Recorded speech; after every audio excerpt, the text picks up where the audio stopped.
2.5 Citizens Podcast. I'm Zen. And I'm Pablo. And today we have Ruben. I've known Ruben for a very long time.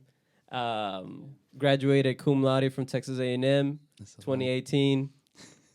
Computer engineer. Shouts out. And we told you guys we were going to try to talk about more about like cryptocurrencies.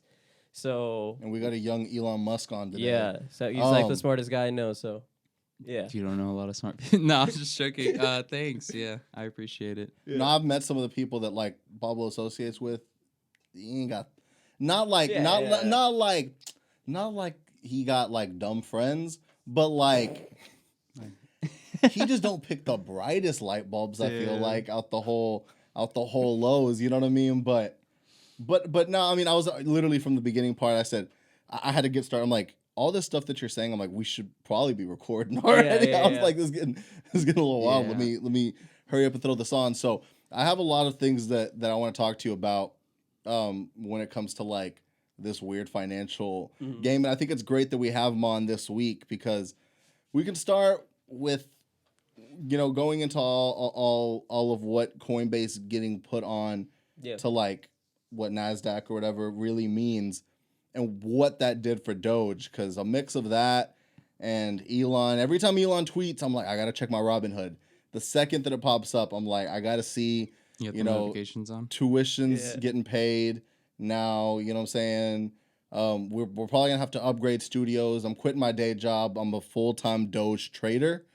And I just want to get a little more information from you to see how I can best make my future career in Doge day trading successful, you know?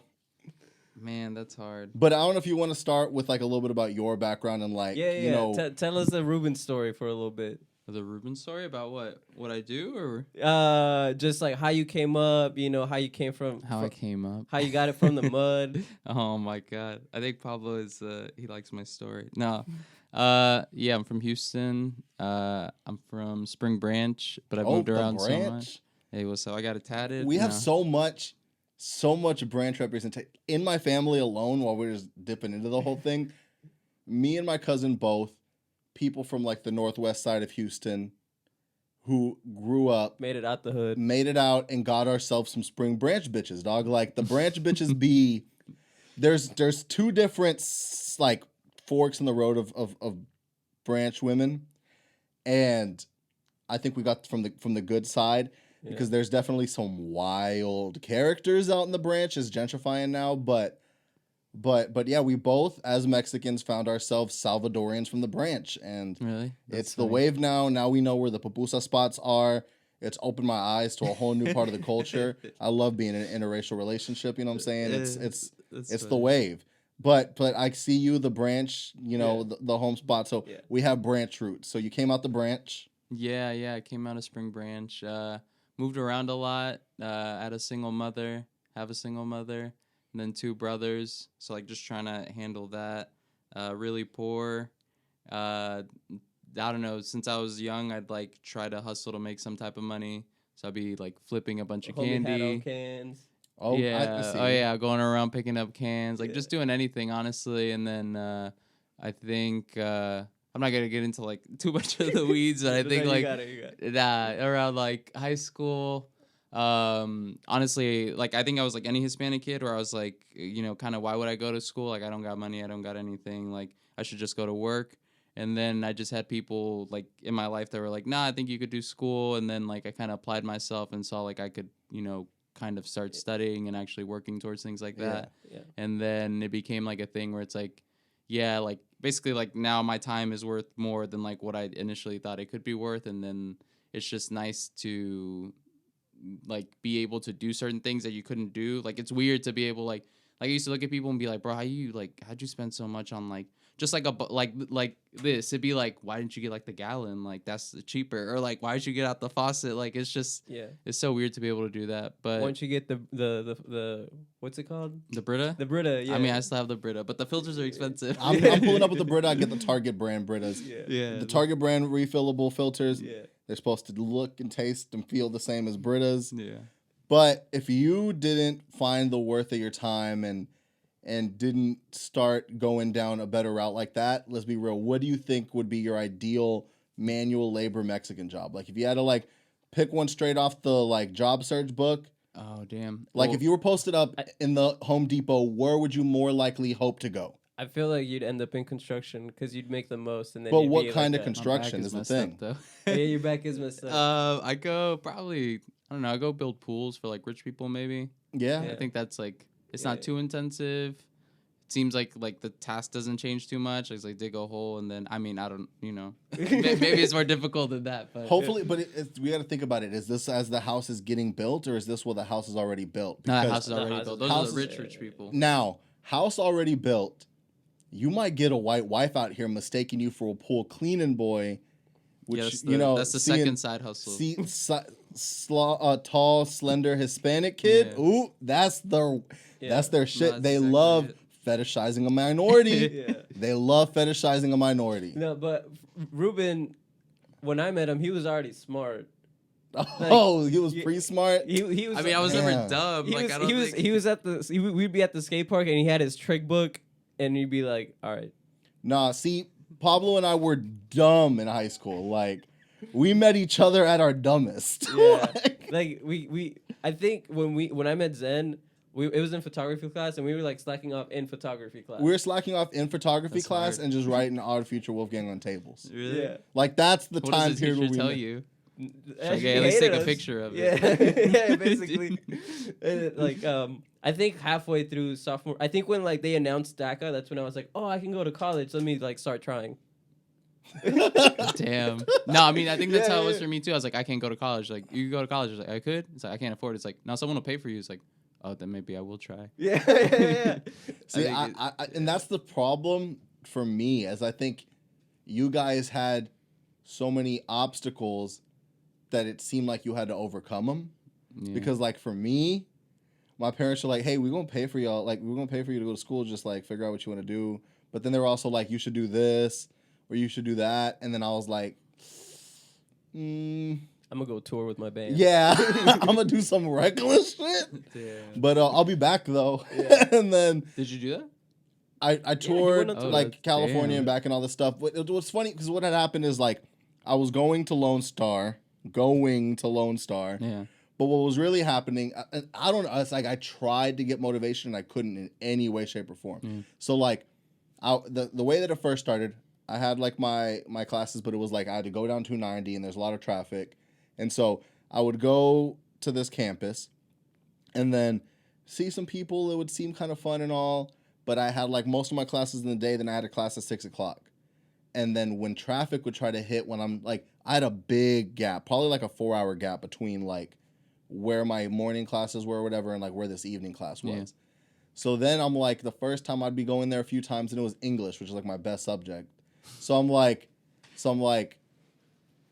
do I really need to go to this fucking class? Like there'd be times like I'd deal with the traffic and I'd be like, do I really need to go here? I mean, I know what a verb is. You know what I'm saying? So then I was like, Hey. so I was like, you know what? We know what pronouns are. Now Oh, yeah. now we all know what a That's- pronoun bro, is. I've never actually heard like English was my best subject. That's so funny. I was always like in math or like science. No, Yeah, bro. never for me. 'Cause It's we're the dumb ones, bro. but History, also for me, as political I feel science, like there is objectivity to English, which is the part that everyone hates.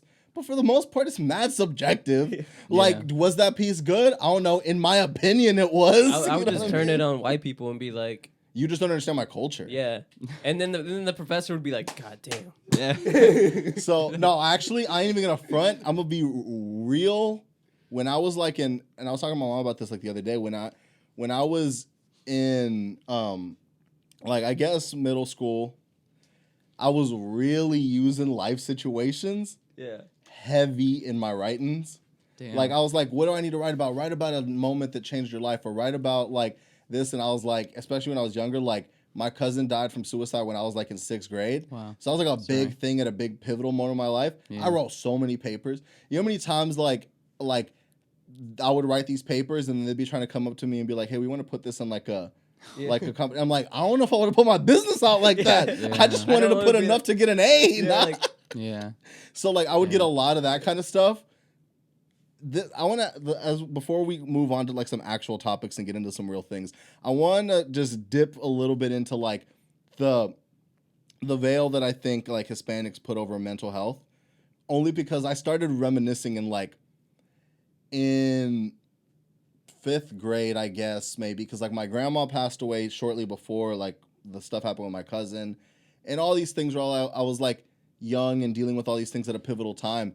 And I don't know if it was evident at school or whatever, but at one point they recommended for me to go to like the counselor. Mm-hmm. And I remember like being like mad secretive, walking to this counselor, just because I was like, and I didn't really want to talk to my parents about the fact that I went to this counselor, because I'm like, they're gonna be like, you putting our business out. Like that's immediately what I'm thinking as a child. Like they're gonna be like, you putting our business out there. And I remember one time like mentioning it, or somehow it like came up, or maybe they knew, because I'm sure maybe the school has to tell them or something. I don't know. Yeah. But I just remember like them, like my mom at least being, because I think that's who I was talking to about it, being like, oh, that's good. What y'all talk about? Like it seeming kind of positive, and I was like mad confused. Like, wait a minute, like we're there's just this weird thing where like I think ingrained in us, even if we don't really get told, there's this ingrained kind of like machismo or ego to like what we actually let out and tell people about life and stuff.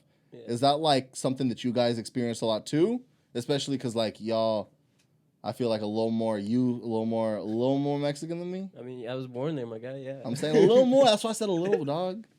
But then because you could say if I'm capping, don't he be participating in hella Caucasian activities? Oh yeah, bro. Okay, Pablo, bro, you can give me the roast, Pablo. Bro, Pablo is like the whitest person I know. Even though he's the most Hispanic, bro, he's just like out on a boat, just like with like a fucking like seltzer. He'd just be like throwing up a peace sign or something. It's just like, and he's wearing like a fishing shirt. Yeah, for some exactly, reason. and like some board shorts. And I'm just like, who the fuck is this guy? Or he's like just like out like doing like just the most white people stuff, which is completely fine. Which I'm saying, like I'm cool with it, but can we acknowledge? Yeah, Pablo is definitely a. I want some examples. I need proof. I don't know, man. Should we should we flip your baseball hat backwards? For starters, should we get you white girl wasted again? No, I do be doing that. You be. Yeah. By what I've heard. Technically, it's odd. You and I have not really like, because I don't really like go out too much, or like want to party too much. Well, and when we do, well, dog, but we will at the bachelor party. We're vaxxed. Fuck the vaccine. All that shit. Yeah. Pandemic was last year. We're all vaxxed. Yeah, 5G. Well, you're not vaxxed. You got that Johnson & Johnson. It's still a vaccine. I don't have blood clots. I'm good. First of all, we're gonna get into that a little bit, but first of all, like it was only women. So like, does it even matter? Oh my god. It was 6 women and then 1 woman that died. Yeah. I mean, it does matter. I'm male, so I'm cool. I think you're good. I'm good. Yeah. I have a little feminine energy in me, so it might get some clotting, but for the most part, I think I'm gonna be cool. Yeah, they're gonna stop him at the border. Hey, Johnson, we don't take right. Wait, you only have one. They're gonna see. Wait, you only have 1 shot. Oh, well, Mexico, they got like the Russian and yeah, bro. Mexico is crazy. They got. But it'd be Chinese funny if they're like, oh, Johnson. No. Yeah, no, because my dad told me about it. Because my dad still lives in Mexico, and he's like, yeah, we're like getting this like Russian and like Chinese one, and I was like, oh, yeah. Fuck all that. The 2 people that don't fuck with us at all. Yeah, he was trying to like blame. I don't know what he was like. Yeah, because like Biden bought all the like the Pfizer and Moderna, so we couldn't get any. I don't know if that's true, but it might be true. But it might be true. I don't know. But I mean, like, we be wilding as a country on the low right now. But let's get into a few actual things and into some topics here for a sec. I'm trying to get into digital real estate, dog. You gonna help me? I'm trying to own my own 2-story mansion hidden somewhere. Like if you could find me a place somewhere in like the dark web, I like that neighborhood a little bit. Got you. Because I mean, it just seems a little more fun and interesting over there. Mm-hmm. What's that thing called that's like worse than Reddit? 4chan? Yeah. 8chan? 4chan's fine. Oh, 8chan's even worse. 4chan was always the spot where I was like, they were like, don't go in there. Yeah, 4chan's usually where you don't go, but now there's 8chan. That's where Q started. Or that's not where Q started. That's where like Q, bro. You need to watch the series. Yeah. They say who he is. He's just this like Asian white dude that like is kind of annoying. But does he truly believe all that shit, or he just kind of fucking around? What does it seem like? Because we don't know what. It seems like he's just kind of egotistical, and he's just like, like I think he just likes having people listen to him, Like he just likes people he's like a coder stirring monkey up. or something like that. He's like the guy tweeting the whole time that people were like they were just like going crazy for him on Twitter. This is all off the. I just watched like snips. I just watched the last episode, and I was like, okay, this is the guy. Cool. I got the conclusion. You just got the Yeah, conclusion. yeah. He Let's said, just so, skip like, to I don't it. care about the crazy. Yeah. Yeah, because you don't want to start. Sometimes the thing is, if you see a lot of these documentaries, they know how to make people likable, even if they're not supposed to be. Mm-hmm. Yeah. Joe Exotic was Yeah. mad likable.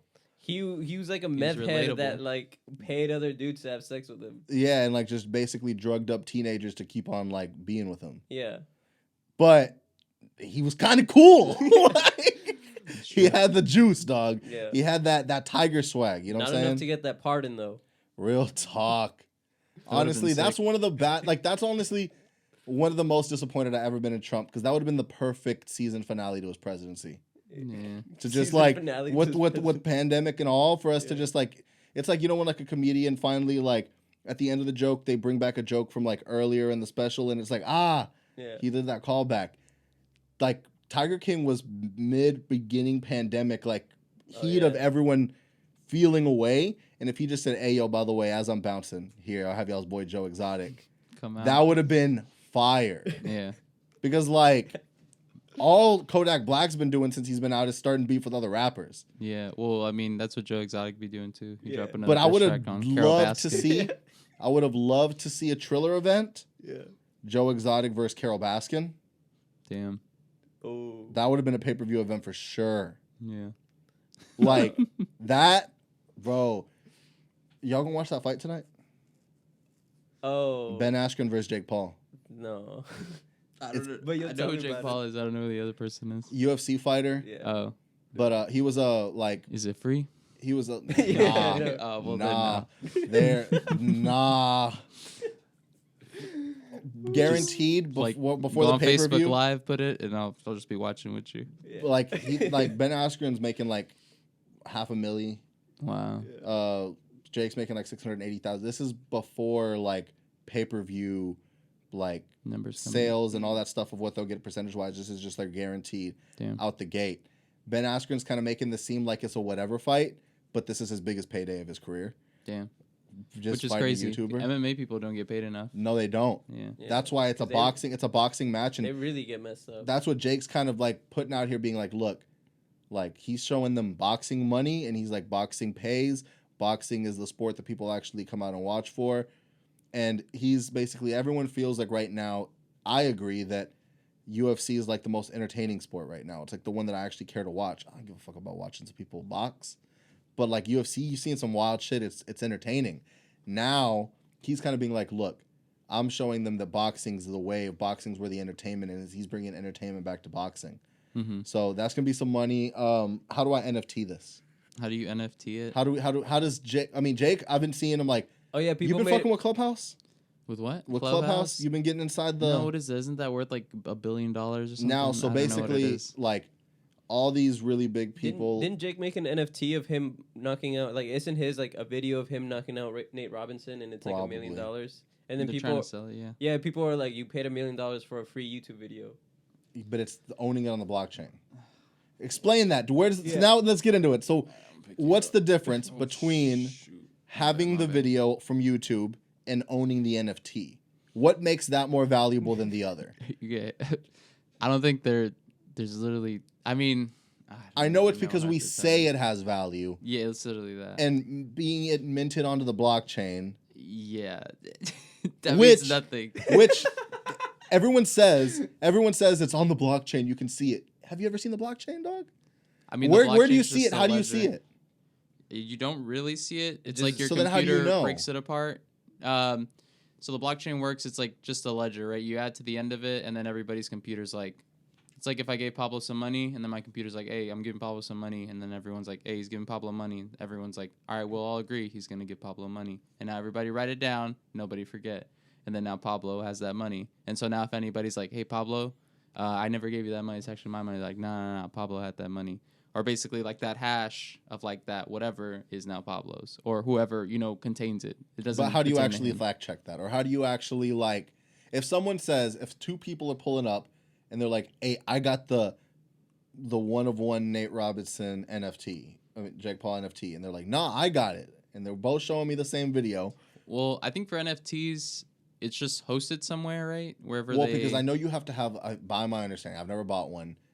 You have to have Ethereum. Yeah. Is an NFT almost a promo for whatever crypto you decide to have to attach for you to buy it? Is NFTs as a whole just a way to drive up the market of Ethereum? Because you have to buy Ethereum if you want these. No, I think it's, I mean, yeah, kind of. I feel like there's not really a use for Ethereum now.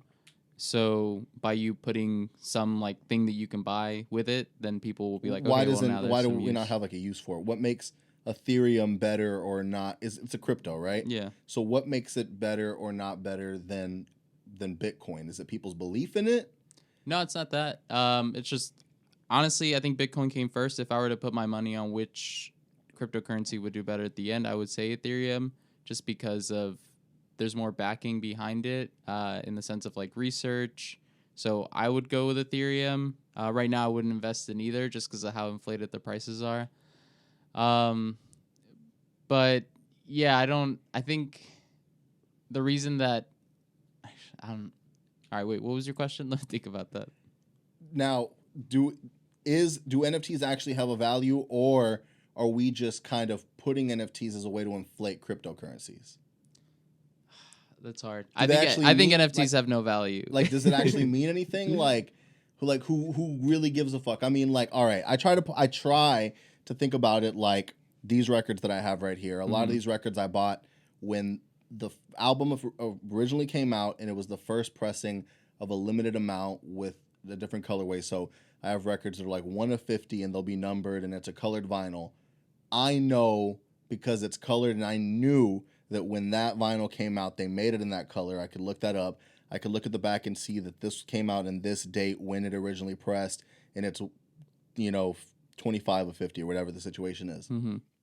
And so to me, that has value because I know that. I know, like, if I tried to sell that, I would go online, and if someone else had it, I can kind of judge what the market is like that, right? Mm-hmm.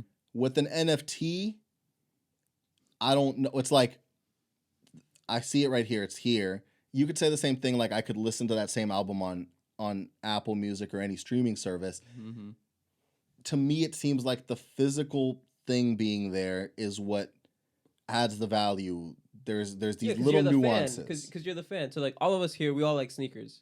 So like we know, like to someone like, okay, you have a Jordan. So what? Like I could go to Walmart and get like. Yeah, I think music is different because it's kind of all like digital. Like you can't really grasp it. But I think what you're saying like with shoes is like if I'm like, all right, you won't have the Jordan 1s, but I'm gonna give you a picture of the Jordan 1s. I'll say it's a 101, and we'll call it a deal. And then you're like, how much will you pay me for it?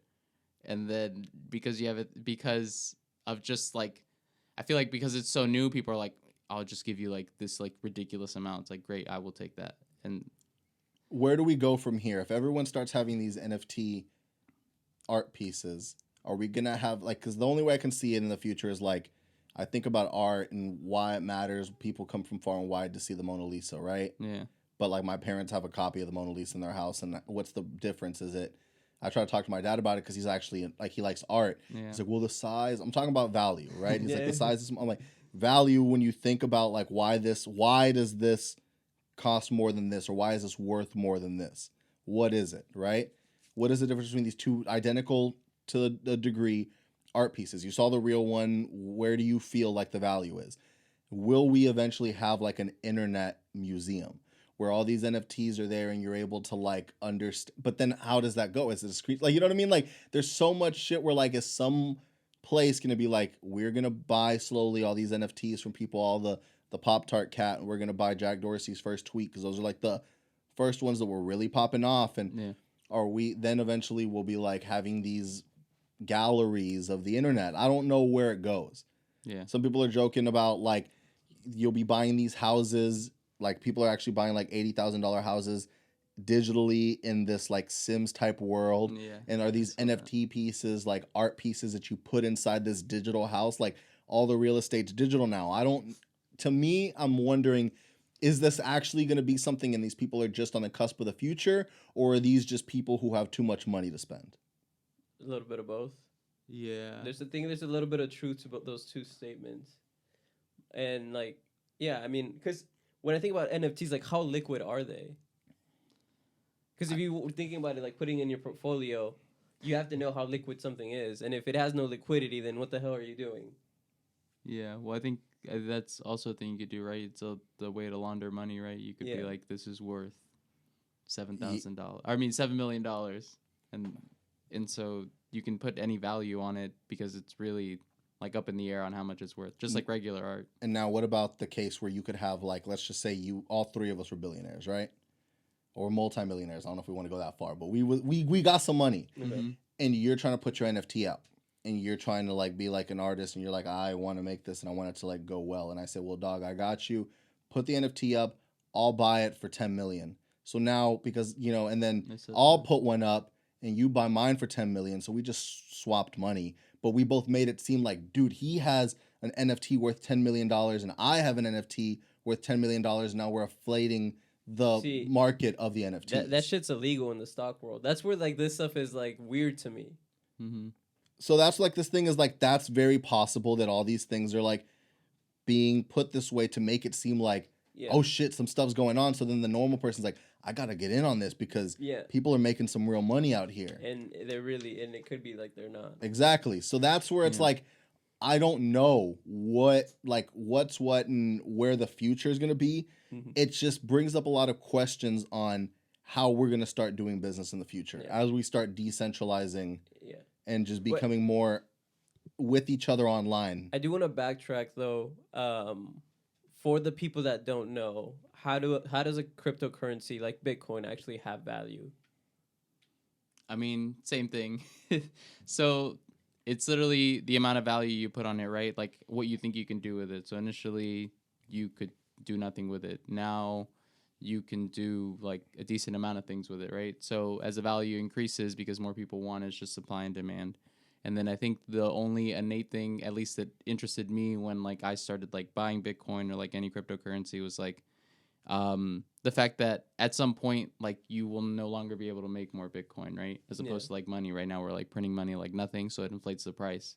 But with Bitcoin, it's supposed to be eventually like it's anti-inflation, right? Because you can't print anymore, so whoever wants it will keep it longer, and then when people want more of it, the price will go up, and when people want less, the price will go down. And so that was the whole thing that I saw, like, okay, like this is like, this is where it's interesting, like where you could say like, like this economy is like turning terrible, but at least like enough people are holding Bitcoin, not only, because it's not the US, it's like the whole world is like, okay, like, we have this currency that won't inflate in price unless like everybody in the world is literally like everything is just inflating, right? So I think that's where like you could use it, right? And then so I think that's where it's interesting. I think right now it's too inflated just because of how much the dollar is worth.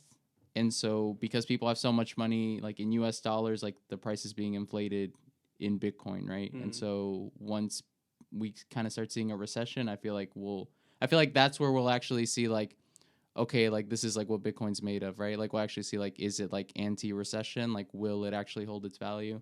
I don't think so right now. I think it'll hopefully retain some value because I do kind of believe in it. I hope that it, stays above a certain amount. But right now, like the numbers are just crazy. I think that right now it's going to be like 2017 where it went up to like, what was it, like 20-some thousand and then came back down to 2. So with that, when you bring up the US dollar going down in value because we keep on printing more and like it's not even backed by gold anymore, and what does it really mean? It just means something because we all believe that it means something. When we hit that recession that you're talking about where we can see what's going on with Bitcoin, a lot of people make this argument that it's smarter to have most of your holdings in something like Bitcoin where while the US dollar is going down, you're actually keeping and maintaining a value in there. I mean, that's just basic principles. Whenever like the economy is doing bad, you see more investors going to commodities like gold, silver, what have you. Yeah, I mean that's what Bitcoin is classified as a commodity. So when the thing to me is like when you think about Bitcoin, it seems in theory even more safe than gold, right? Because gold, technically, who knows how much we really have out there? Right. Who knows how much? Like if you find some You have gold, to what really is it know really? about gold to be like, Yeah, but when what you is can it? see what's Yeah. going on with Bitcoin, like I have this many shares out of this many shares that are in existence, so I know that I have this, value. I put this much of my whatever. Is that a smart thing, or is it still like when I talk to Pablo about it, it seems like too risky still to be putting a large sum of your like holdings into crypto? Would you do it? What? Let's say you had like 30,000 in your like 401k. You take like the penalty, and you're like, I'll put in Bitcoin right now, 50%. or Because I think it's 50-50. Okay, you put 50. You would put 50%. If it's holding, I'll put 50% because to me it's like I That's don't know. crazy. I gotta flip the coin. I don't know. So you would because take. I have Hold security. on. I want you to understand what No, you're saying. I get you. I get it. $15,000 and put it in Bitcoin. No. But it's not just 50. You're also gonna take on 10% penalty tax for early withdrawal from your 401k because you're not 59 and a half to put on this thing. You don't know my age, dog. Bro, you're No, I younger get you. than me. No, I get you. But the thing is, if all fails and like I just feel like the more you have things now, the thing about it is you are gaining your interest there, so it's not just sitting. Yeah. But it's sitting in a place that, by the looks of the landscape and by the looks of like how much we progress, I don't know how long people are gonna care about that as much, especially when we've just like 1.9 trillion like multiple times within a year, just like creating so much money. It's just seeming like that value when you're looking at it, if you're looking at it as if like USD was a stock, it doesn't, the trends don't look your 401k right. doesn't actually have money in it. It has like stocks and bonds. Mm-hmm.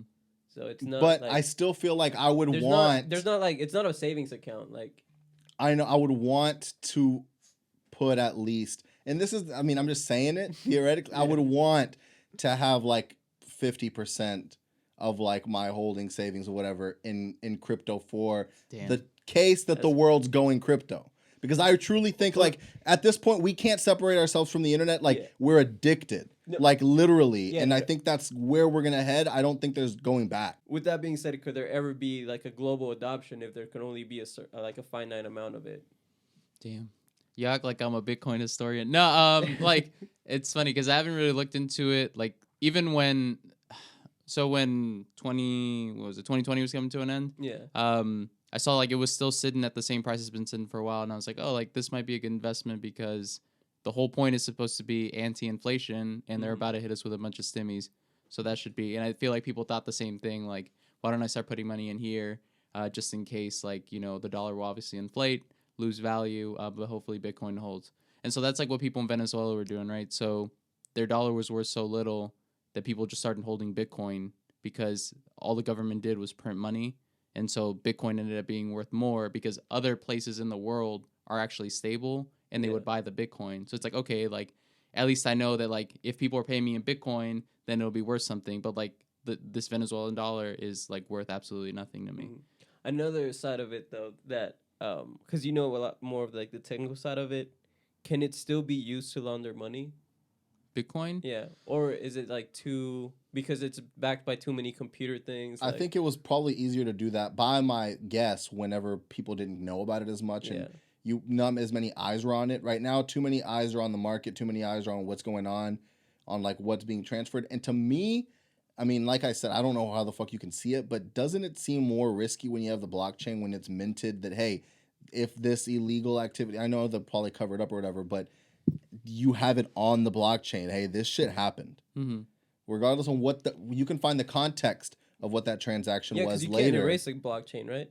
That's the whole point of it. Yeah, that's the whole point. But yeah. So I mean, yeah, but basically they don't know that you were the person to send it, right? Like, I mean, there could be ways of figuring it out, but not like for like a normal person. Maybe for like the government to be like, okay, like this person that owns this wallet like sent this money to this other person that owns this wallet.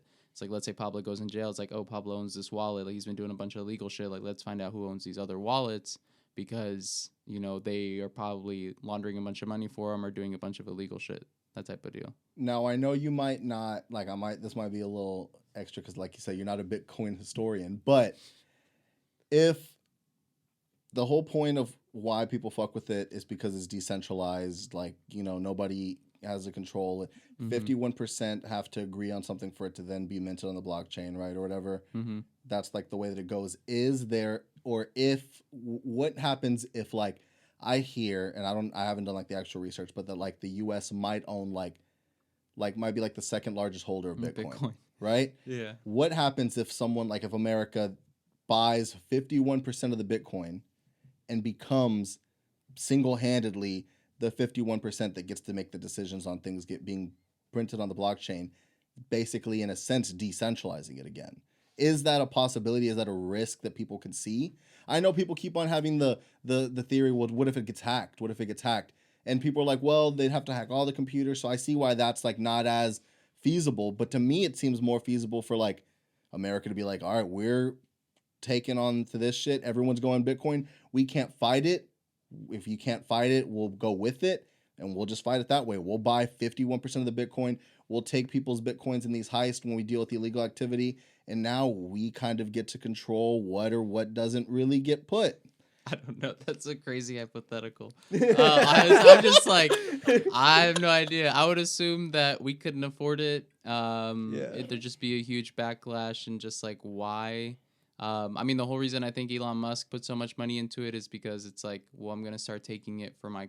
It's not even that. It's like, I'm going to purchase it, then I'm going to start taking it for my cars. So then now I'm going to get it back, basically. Yeah, basically, I can inflate the price and then kind of get some of the money back. But for the U.S. to buy 51%, I don't know. That's just because when I talk about crypto, Pablo's biggest thing is the U.S. ain't gonna let them do that shit. Well, the U.S. cares too much about this, and I'm like, okay, bro, if they play the other route. Here's the thing: the U.S. loves to big dick everybody. That is a known fact. Like, look up history. You know, like the fact that oil is traded in U.S. dollars. Like, I don't ever think that the U.S. would ever let oil be traded in anything other than U.S. dollars.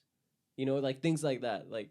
But the thing, I get that, but I feel like now the U.S. has these methods, which is instead of being like China or something, right, where they'll basically take away all your freedoms and kind of like do that and just kind of like slap you around and be like, we can tell you what to do. Yeah. What the U.S. will do is just make you so comfortable that you don't realize like what rights are being taken away, right? So like they just make everything so cool for you to where you're like, I'm cool, just chilling here, doing everything that the US gives me.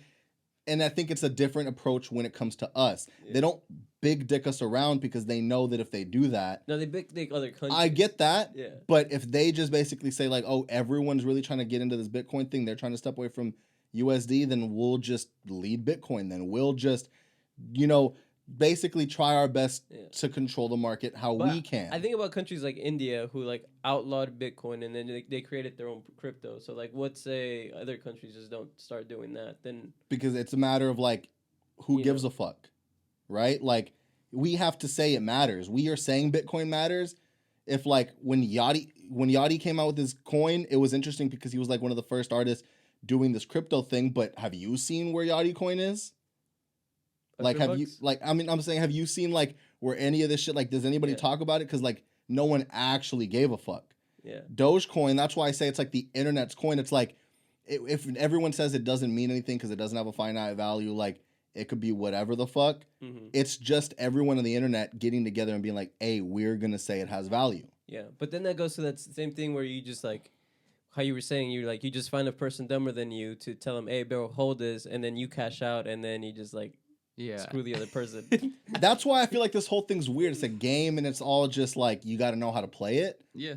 But it's just the fact that we're heading into like the digital space, decentralized crypto NFTs, is just making me think, where the fuck is it gonna go? Right? Like when we first saw like cell phones and they had internet, I'm like, okay, cool. If someone asks me a question, I can Google it real quick. It's gonna take me a while for it to like load, and then I'll probably get charged X, Y, and Z. Now we see what the internet has become, and it's not just Google and shit. It's like opinions being formed. It's, groups being started. It's careers being started. It's industries being started. So we see it as the fun route. Like, oh shit, we're buying these little digital things, but then I just got to think like, where the fuck is like, where's it going to go? Where is like the end game? You know what I mean? And so it's just like, I just try to think like, Yeah. What are these things if we're gonna be putting so much? Well, my thing is like, because the whole idea of taking Dogecoin to the moon is we're all gonna hold it until we're all millionaires, but we can't all hold it because then nobody, like, I see it like if everyone's a superhero, then no one's a superhero. I You get know, because then it's like, let's say we're all millionaires, we can't cash it in because then y'all aren't millionaires anymore. You know what I'm saying? Or like if we all three cash it in and we're millionaires, we just like screwed everybody. but I think up. it's the process. That's why it goes up and down. Like my dad sold his way early before it really skyrocketed. So now he's kicking himself like, fuck, I could have been a part of the millionaires. So you get the people who pussied out early if you're really trying to hit the moon and catch it before the bubble really burst, right? Mm-hmm. And that's the thing, is when is the bubble going to burst? But you're seeing people as it's going up, and you're seeing people fall out. And so it'll dip, and then people will be like, it dipped a little bit, let me get it. And then it's all of the people, like the way I kind of see it is like the cool kids, right? So like everyone's trying to be a part of the cool kids, and then some people might drop out, get kicked out, and someone's like, oh, there's a spot, so let me get in. It's dipping. And it's like, as long as people keep up the facade up there as like, hey, it's cool up here, we're in the VIP section. As there may be people who would be like getting here and like, all right, I'm gonna dip out before this shit busts. I don't really give a fuck about what they're doing. I think like the goal is let's all have the sheep think mob all at the same time and keep on. But like naturally, people are gonna fall out. People are gonna come in, and that's why it stays of like who wants to be in the end, or like are more people buying than not. Yeah. Or do you end up holding it till the end, and at the end you just look like a clown, and you have this thing that's worth like basically exactly. nothing. But and I guess that's the game, right? I mean, it's like, when is it gonna fall? Like, when is it gonna really crash? And that's why I think it's scary. It is definitely scary. That's why I'm like, if I were to invest in crypto, I would to do it in at least something more stable like Bitcoin. But Doge just sounds. Doge is stupid. It is the way stupid. It just like. I've known it's like gonna be, because the thing is at any moment they can just decide, hey, we're gonna make more because we want to make more. Yeah. Well, no, I mean, doesn't Doge have a blockchain? I don't. Oh, does it not? I don't know. That's been the big thing. Like Coinbase hasn't been accepting. It's not on Coinbase. Okay. I don't think. I didn't know that. Because that's what the big thing. Because I'm holding. You know, I gotta follow all the topics. Yeah. And everyone's just like, you know, I'm seeing all the people who are talking about Dogecoin, and they're like, the big surge happened from, of course, like the talks about Coinbase going in, and then Coinbase actually going in. all the cryptos. And so that's like what's causing that whole thing. But now they're trying to get like Amazon to accept Doge. That's what the Doge community is fighting for. Then they're trying. So, because that's the thing is, first off, that's where I think there's two big things that legitimize a crypto, in my opinion. And that's, for one, that the people believe in it. And then acceptance. And then, wide acceptance. So once once Elon's saying, hey, we're going to accept Bitcoin, I was like, wait, I can actually use my Bitcoin for something? Yeah, I mean, Mark Cuban was like, you can buy stuff at the Maverick store for like Doge. With like Dogecoin. Okay, so that's like, it's acceptance. Now people are being like, wait, they're saying it has value. I can use it to get things in return. Yeah. So that's like their next step. I think they're getting people to now look at, even anybody, my dad, everyone who's like said that like the stuff's a joke and everything as it is, I still think, are now like, the second you see some dollar sign attached to it and see it doing something, you're like, well, fuck. I mean, is this real now? Like, what is this? Same thing with NFTs, where everyone's like, wait, that sold for how much? Yep. So I guess it must mean something, because we all agree that money means something. Yeah, but I think with like NFT, so like, again, my whole like thing behind it is like, art's not liquid, you know? So like, if you like own like, let's say like the Mona Lisa, you can't just like be like, hey, I'm gonna go. You can't go to the bank and be like, hey, so I got this Mona Lisa. Mm-hmm.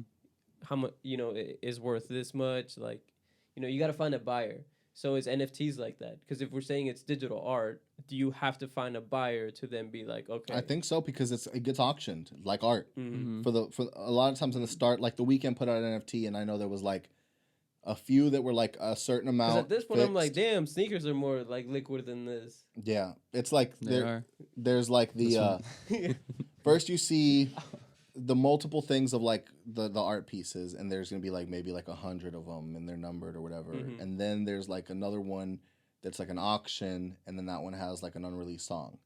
So like they auctioned off like that, then you have it. And to me, it seems like just like anything else, like the resale value, I guess. I don't know how the resale market works, because that's like the first thing becomes the industry. Like when you think about shoes, the first thing became like shoes and when they're dropping and how can we get them and figuring out how to even get into the game. Mm-hmm. Then once you get into the game, then the resale market becomes its own industry. I think. Let's make a bot. Oh my god, it's a lot easier said than done. I know. But can we just say it to you and you can figure it out? No, not at all. It's like so complicated. It's just better to just buy one at this point. It's like you could spend like a couple years trying to develop something and it still might not work, or you could just pay somebody to be like, just give me yours. You already did it. That's where I'm at right now. It's like I'll just pay somebody. Yeah. But yeah, I don't know. I mean, I think you're right. Just it's the inherent like supply and demand of things. I don't know where like every cryptocurrency is going, but it's like what makes you choose Doge over blockchain or blockchain over Doge or Ethereum or whatever other, crypto. Like what if I came out with a crypto and was like, why not? Why can't we use my crypto? So it's like it's whatever is backed, right? And so if I were to say like, would I choose Doge over Bitcoin? Like probably not. And then even now I'm still like, well, how are people buying this Bitcoin, right? Because you have to buy it with something. It's like, well, I'm buying it with US dollars. They're super inflated right now. So if the US dollar is super inflated, then Bitcoin is super inflated and every other cryptocurrency. At least I think so. I think the whole point is like once we get in a recession and our dollar starts to, kind of return to a regular value and we start, people who have a shit ton of Doge or whatever have to start selling because they, want to do something with their money. Then when people in other places start buying it, we can actually see like, okay, it's actually worth this much and not, what I don't even know where it's at right now. Yeah. But that's hard. But the thing about like America buying everything is the same thing. Like why Bitcoin? Why not Ethereum? Or why doesn't the US just make its own cryptocurrency? It's like we got the US, we got the Trump dollar. But even if they do that, we first have to go to acceptance. Are people gonna be backing it? Like, are we gonna look at it and be like, nah, we're good. The whole point of decentralized is to not be with y'all. So, like, centralized cryptocurrency just doesn't seem to like. It seems like a lot of work. Again, like how you were saying, even with like building a bot, it feels like centralizing Bitcoin is like a lot of work. You have to rewrite basically. And you're gonna lose most of your fans, I think. Yeah. I don't think you could centralize it, right? That's the whole point of Bitcoin. Is you just described money right now. You're just like, or like online money. There is no way. I don't know why the U.S. government would want to do that, but I'm not the U.S. government, so maybe. Yeah, I feel like we've been giving we're not white and we don't work for the U.S. government. I don't know if it's just me or both of us, but we've been hitting them some questions. Be like, why the fuck y'all asking? Yeah, I was just this? like, oh man. You're like, wait, I didn't realize these was the questions I was gonna get into. He was like, I thought I was just gonna come and like explain how how money works, how cryptocurrency. I am Bitcoin. How cryptocurrency even works. Why cryptography has value. Cryptography has. It doesn't have value. It just has an inherent security where you could be like, like, how do I know this dollar's real? It's like, well, like everybody around here has verified that the dollar's real, so you can, with like a very high certainty, know that this dollar's real. But yeah, I don't know. It's I don't know. It's such a volatile space. So we're gonna close out here in a little bit. I think we've it was fun. I definitely think we asked him enough questions. Yeah, I don't know how to answer all these. They're good questions though. Maybe I'll Google them after. Real quick, is there any like last things that you feel like we need to smooth out before, like anything we may have missed? No, I think we had a good conversation. Anything that you want to recommend after this volatile conversation of just wild hypotheticals and what ifs? Do we want to put out a blanket? Like, for one, at least I am not a financial expert by any means. Yeah. I know nothing. I'm not either. So I don't know if we want to smooth out. For one, we're not giving any financial advice. Nope. We're not telling you to invest in Doge at all. We're just people having a conversation. Hey, but honestly though, Doge to the moon. I'm not saying buy Doge, but buy Doge. He's trying to buy a Lexus, bro. Come on. I'm real talk. Buy a Lexus? That's the goal. My Doge is gonna give me my BMW i8, and then it's gonna be a wrap after that. That's when I'm selling. Once I got that, I'm selling. But I've actually been seeing people tweet about selling already, and I'm like, oh, y'all are. I mean, right now I think the bubble is like almost. Well, what I think is hilarious is What? if you realize that huge gain, your capital gains tax is gonna. Well, I think the whole issue is like people are trying to time the market, and that's how you get burned, right? Because then you're just like, nah, like it's not, the time. I think it's just like, I think you should reach a point where it's like, okay, this is enough. Like this, where I feel it's like, comfortable. yeah, this is where I'm good. Like I'll tap out now. Or it's like, okay, this lost value. But if you're like there like constantly, like every day, like it went down like 4 or 5. I don't know how, like what the percentage is. Well, but it went up like 500%. Now it's like 3. Okay. So I'm like seeing that. I'm shit that I don't care about losing at all. But just being like, that's interesting because I'm seeing all the tweets. And I'm just kind of following, and I have it in Bitcoin too, just kind of understanding what. And I'm through some money in Coinbase because I want to see what the future of this shit's actually going to be, what people are feeling right now, how much it's actually going up. It's like jumping a lot right now. And I don't know if it's going to like fall and keep on kind of steadily going up as they're trying to keep on getting it into other places, or if like someone's going to finally be like, hey, like everyone's been trying to say it, but if someone who matters, because everyone's saying like, hey, it doesn't like there's no finite amount. There's no real security here. Y'all are really just playing the game here. Russian roulette. And then Elon Musk just keeps on being like, to the moon. And so everyone's like, bet, bet, bet. But if like someone who actually matters came out and said, hey, everybody, like, stop it. They're just kind of like, or someone puts out something about who started this or something, it can boom in a minute, be gone. Even then, they'd just be like, nah, you a boomer. I don't know, man. When it comes with money. I think you might be right. Yeah. I think if someone was like, don't buy it, it like is an internet but mentality. I'm like, I had to be someone who like mattered. Like they have Mark Cuban, like Elon Musk saying. Well, Mark Cuban literally said it had no intrinsic value. He was literally like, yeah, you could just like, I see it like a lottery ticket, like, That's the thing. It's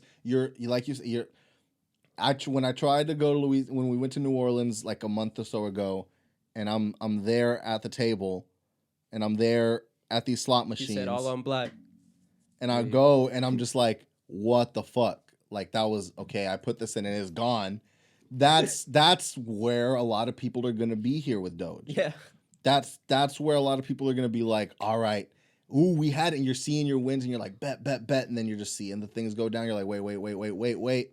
Yeah. And then it's a wrap. You realize, all right, that was it. Yeah, just put in what you're willing to lose, right? Like I think the issue lies where people will take out, second mortgages or like do some ridiculous thing or put their whole savings. Like what you said, you put 50%. That sounds crazy to me. I would never do that. No, that's the way. You got to understand your risk tolerance. Not your risk tolerance. Like, bro, if you lose much, half of your savings, like there's people who literally like kill themselves just losing on like, like options tradings. And that's kind of how I see this. Like it's super risky. And like, I understand like, wanting to become a millionaire or whatever. And then, I mean, it's the same thing, like, as you said, like a lottery ticket. So it's just like, know that like most likely you will lose, but like, if you want to be, in that thing, at least put in enough money that you're like, okay, like I'm okay losing this. So that's why it's like easier for rich people to tell you like, nah, bro, this is good. Because like, what's $1 million like to a billionaire? Yeah. Like it's like nothing. But to you, if you put like 1,000, 2,000, bro, that's a whole stimmy right there. You just lost it because you were like, I was listening to you. Yeah. But I think it's when we're talking about crypto by everyone who is really into crypto and talking about it, it's long term. It's not like, oh, you're gonna put this in, so you lose it. I'm putting money. Most people who are doing this are putting money in monthly or weekly or whatever. Like. I'm gonna keep on putting stuff on here. There's like the people that are like genuine about it, that are like, I'm holding this like to the moon or whatever, like forever. And then there's the people that are like, oh, I can make a quick buck, and that's the ones that those are the ones that I feel scared for. But the thing is, I feel scared for them, sure, but I don't give a fuck because they know what they're playing. Like they know do your thing, exactly what they're doing. But I'm talking more like for the sake of like, I truly do think that crypto in some iteration, in some form of however it finally gets molded to, because here's the thing is, can we say, and who knows, Facebook finally became like, is the say all be all for the most part social media.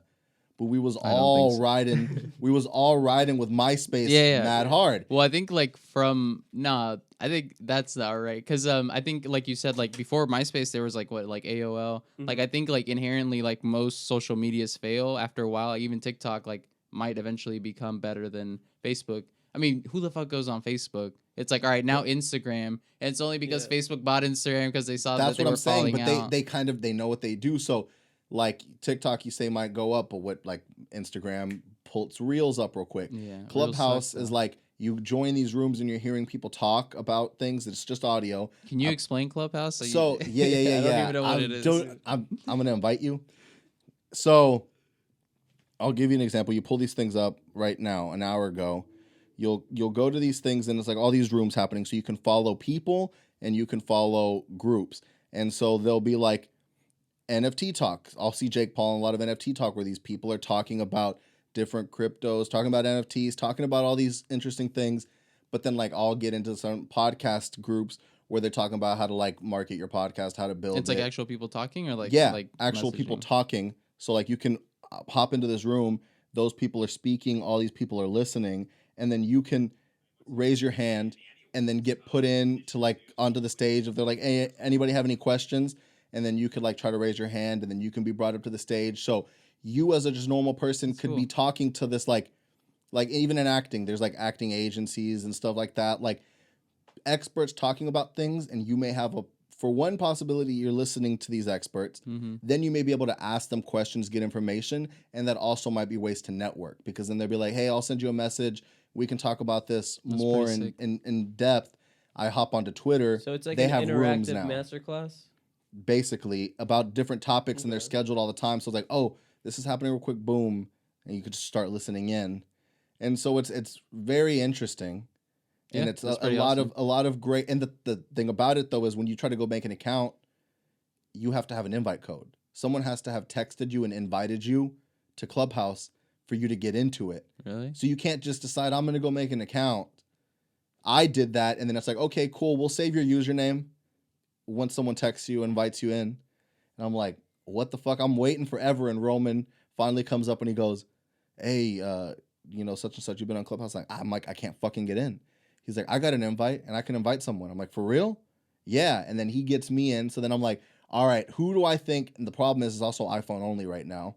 So then it's like, who do I know that would give a fuck about this stuff to get in?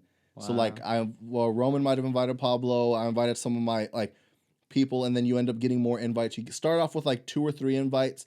Then the more like time that you spend there, they'll give you some more invites and stuff like that. So it's weird because you have that like feeling of like, oh shit, I got into the club, you know? And then there you have a bunch of other people. Hey, come Hey. on. Yeah, and a bunch of other people that are like, man, fuck that club. I mean, like they're like, fuck that place. That's Yeah, no bullshit idea what it anyway was. because they couldn't get in, like because no one Yeah, I invited don't them in care. or whatever. Yeah, I'm fine. So I'm on this podcast. No.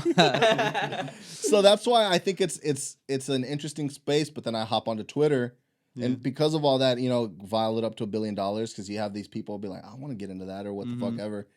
I hop into Twitter, and now they have a thing called rooms, and or spaces. So that's rooms in Clubhouse.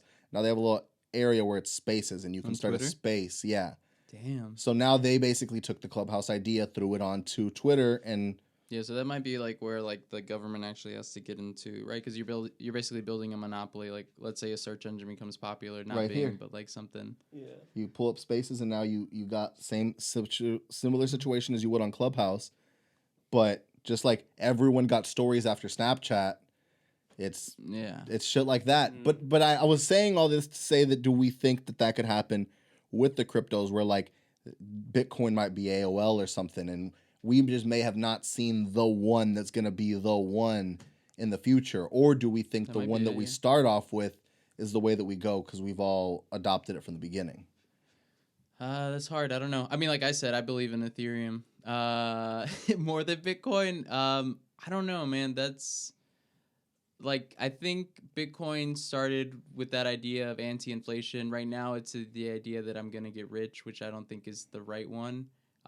It was also really helpful because since it was decentralized and the government hadn't gotten into it, right, you could buy a lot of things without people knowing you bought those things. So if you wanted to get, like you mentioned, the black market, if you wanted to buy something on there, now you can't buy with Bitcoin because the government can't trace what you've been purchasing, right? So now you can't do that. So now there's even other cryptocurrencies that you can use that are not traceable so that you can buy those things. So it's like, what's to say that like now because Bitcoin is so mainstream that, you know, I was doing this because I didn't want to be tracked. Now I am tracked. So why do I want Bitcoin? Like, why not? Or Ethereum? Like, why not go with like some other like super shady one where like I can actually like buy like, you know, anything I want online without people following me? Because that was like a whole other aspect of like cryptocurrency where it's like, I want to purchase this and I want nobody to know that I purchased it because I don't want people like not only just like giving me ads and stuff, but it's like, what if I like purchase like these drugs? I don't want people to know I bought these drugs. Or like if I bought like a fake degree, like I don't want people to know I bought this fake degree. Yeah. It's crazy what you could find. You could get, it's insane. Well, I'm glad that you answered all those bullshit that we asked you to the best of your ability. It was fun. We put that A&M degree to work. It was definitely a lot of fun. I'm glad I finally got to meet you because I've heard your name brought up a lot. Yeah. So I'm like, believes in me. So I was like, okay, cool. We finally get to meet him and actually have like a cool conversation. All I'm gonna say is that whenever Ruben makes his app, I'm going all into the moon. There we go.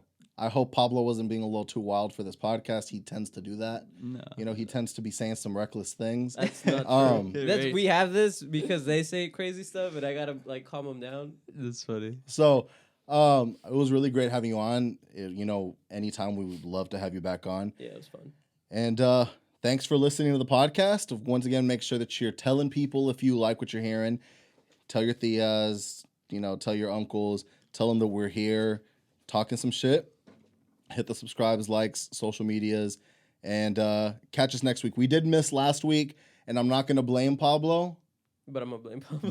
But it's easier if I just say it was Pablo. It just makes things easier.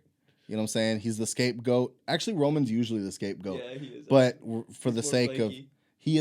He do be kind of flaky. Yeah. Dandruff, like the way he... Real talk.